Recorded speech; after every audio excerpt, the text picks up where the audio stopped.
Sahabat Ipin, pemerhati perempuan. Oke, sahabat Ipin, masih bersama si Ipin sebagai narasumber kita yang akan membicarakan tentang hal-hal yang berbau perempuan dan anak.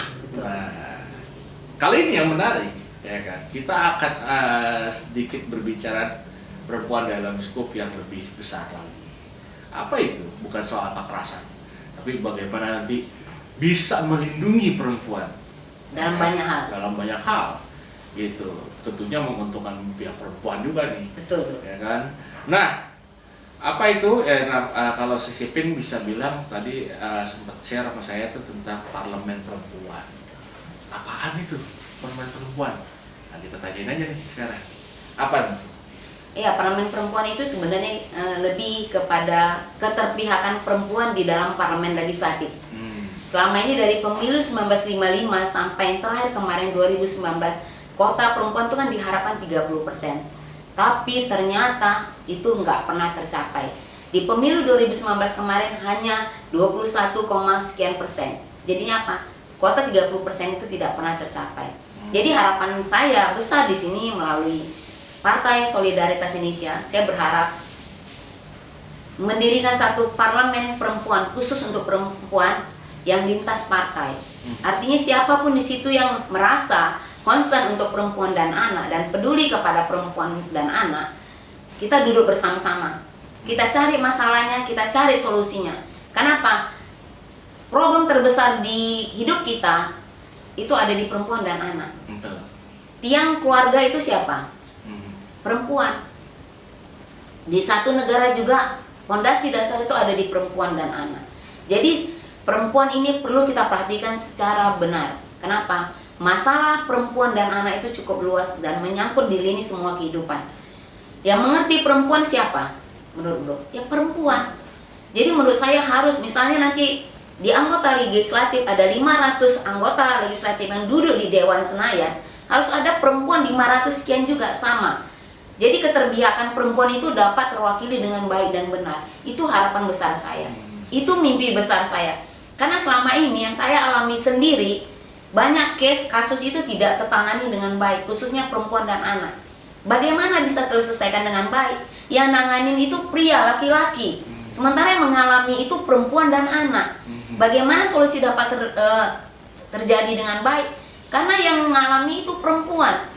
Sang pria itu tidak mengerti kebutuhan perempuan secara dasar. Itu yang menurut saya tidak adanya keterpihakan di dalam masalah perempuan dan anak. Jadi menurut saya perlu dibentuk satu parlemen khusus perempuan. Itu bro. Ya. Itu sebenarnya ide yang menarik sih sebenarnya, ya kan. Tapi kalau saya bisa bilang bahwa nantinya ini akan nggak mudah juga dibicarakan kalau secara parlemen ya. Betul. Karena pasti akan ada tarik ulur gitu. Ya dari pihak laki-laki ataupun dari yang bersifat patrialis kayak begitu ya, pasti akan mencoba untuk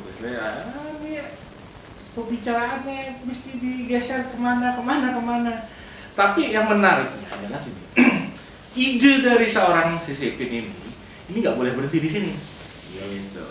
Jadi tetap harus kita dukung apapun yang istilahnya baik untuk melindungi kaum perempuan dan anak, ini harus didorong sebenarnya. Poinnya di situ kalau dari saya. Karena saya melihat bahwa ya banyak istilahnya gini yang tadi dibilang bahwa untuk keberpihakan terhadap perempuan itu mungkin belum menyeluruh. Memang benar. Betul. Di lapangan itu tidak ada solusinya bahkan. Nah, kalau misalkan parlemen perempuan itu, ya kan, bisa diwujudkan, itu tuh akan kayak gimana sih nantinya?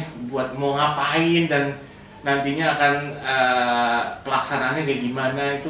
Coba tolong diceritakan ke kita. Ya saya tahu ini hal yang tidak gampang memang ya bro, buat parlemen perempuan, karena memang kita udah ada anggota legislatif kita juga yang mewakili. Cuman memang keterpihakan perempuan itu yang masih minim menurut saya, karena kebanyakan selama ini itu anggota dewan yang duduk di legislatif itu kebanyakan melalui kerabat, artis yang cukup terkenal. melalui kekeluargaan, atau katakanlah dia punya uang lebih dia baru bisa duduk. Jadi dia tidak mewakili sebenarnya perempuan tadi. Ya mungkin dia duduk karena kerabat, karena keluarga, karena artis, karena dia cukup terkenal, karena dia punya uang. Jadi dia tidak mewakilin biasanya orang-orang yang teraniaya. Kebanyakan seperti itu, bro. Jadi tujuan saya membentuk parlemen perempuan ini, terutama lintas partai juga, ataupun nanti siapapun perempuan-perempuan yang mewakilin untuk diwakilkan di situ, menurut saya itu dia lebih memahami lokasi, atau lebih tepatnya dia tahu di lapangan seperti apa gitu, bro. Jadi ada satu parlemen perempuan nanti yang akan duduk di Senayan ataupun mau di DPRD-nya, dia mengerti keadaan perempuan-perempuan dan anak di setiap wilayah gitu loh. Jadi modelnya tetap sistem hierarki gitu, ada laporan dari bawah ke atas, tapi terstruktur gitu loh, bro. Jadi nanti mungkin dari tingkat RW ada, kan selama ini tidak ada. RT RW itu hanya lebih kepada pemerintahan. Di Polsek juga gitu, tingkat Polri itu kan yang terendah itu Polsek ya kan, untuk di setiap kabupaten ataupun kelurahan. Jadi di situ pun tidak ada peran perempuannya. Jadi menurut saya mesti setidaknya ada 1 atau 2 orang yang mewakili perempuan. Jadi perempuan ini gini loh, ada satu ibu rumah tangga mungkin dia mengalami satu masalah, kemudian dia bisa curhat dalam arti hanya bukan mendengar, tapi ada solusinya. Kebanyakan selama ini kan tidak ada solusi itu loh. Ada masalah tapi tidak ada solusinya, jadi hanya didiamkan, dipending, akhirnya dibiarkan, tidak ada masalah, tidak ada solusi, akhirnya timbul lagi masalah. Seperti itu kebanyakan sih, bro. Saya tahu ini tidak gampang dan tidak mudah. Mungkin banyak yang menjas itu satu hal yang nggak mungkin, nah. Tapi saya percaya satu hal, selama niat itu baik dan tulus, kalaupun mungkin tidak di saya, tapi setidaknya ada generasi berikutnya yang akan bersuara dan itu akan bisa tercapai gitu loh. Nah, harapan saya seperti itu. Jadi istilahnya diharapkan juga peran apa yang memaksimalkan peran perempuan ya, betul, bro. Kayak gitu. Jadi kalau bisa dibilang ini hal yang nggak mudah ya, karena istilah pembahasannya agak sedikit ya, betul. Karena pasti ada pihak-pihak yang merasa bahwa ini bukan isu nomor 1 apa gimana.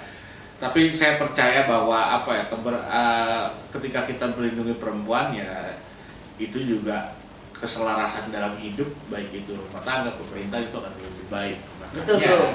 Ya kan, keterlibatan perempuan memang harus ada di setiap ini. Betul ya? Betul, karena gini, setiap kita tahu angka perceraian itu sangat tinggi belakangan ini, bro. Setiap wilayah DKI Barat, Jakarta Barat, Pusat itu hampir 40-50 hari kasus per hari. Nah itu peran perempuan di situ. Kalau seorang perempuan itu udah runtuh, maka hancurlah rumah tangga itu. Kalau seorang perempuan itu udah hancur keluarga, maka negara itu juga akan hancur, bro. Itu menurut saya sih. Jadi disinilah peran perempuan itu sangat penting. Keterpihakan kita sebagai warga negara yang baik, kita harus memihak kepada perempuan. Karena di tangan perempuan itu banyak masalah dan banyak tanggung jawab yang harus diselesaikan dan harus dimengerti oleh semua pihak. Saya tahu nggak gampang ya. Oke, ini akan menjadi satu topik yang akan tidak berhenti di sini saja. Kita akan terus bahas ke depannya untuk mengingatkan, untuk menyemangati kita bahwa ini satu isu yang penting, loh, ya kan?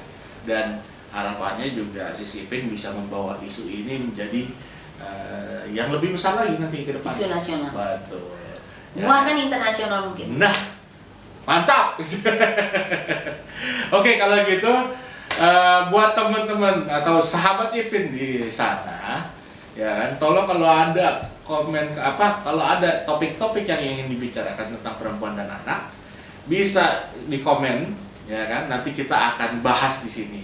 Jangan lupa di like, ya kan, share, subscribe, komen juga tadi kan udah. Gitu.